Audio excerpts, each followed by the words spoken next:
No parking জোনে গাড়ি রাখলেই জরিমানা, কড়া নজরে দুর্গাপুরের ট্রাফিক গার্ড।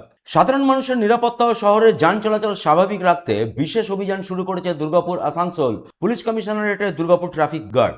সোমবার দুর্গাপুরের প্রাণকেন্দ্র সিটি সেন্টারের স্মার্ট বাজার সংলগ্ন এলাকার রাস্তার দুপাশে নো পার্কিং জোনে দাঁড়িয়ে থাকা বাইক ও স্কুটির বিরুদ্ধে অভিযান চালানো হয়। অভিযান চলাকালীন ট্রাফিক পুলিশের পক্ষ থেকে একাধিক গাড়ি চালককে সতর্ক করা হয়। পাশাপাশি নিয়ম ভঙ্গ করে নো পার্কিং এলাকায় গাড়ি রাখার অভিযোগে কয়েকটি বাইক ও স্কুটির বিরুদ্ধে জরিমানাও করা হয়।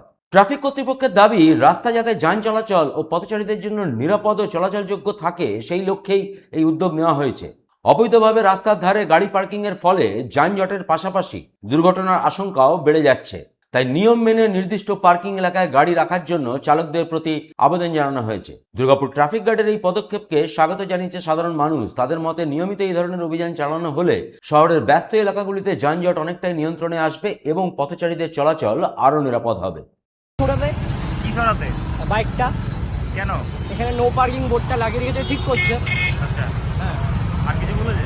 আর কিছু বললো না, ঠিকই ফাইন করেছে? ফাইন করেনি, এটা সহযোগী করছে, ঠিকই করছে। সনাতন গড়াই, 99 নিউজ বাংলা, দুর্গাপুর। আপনারা দেখছেন 99 নিউজ বাংলা। বদলাবো আমরা।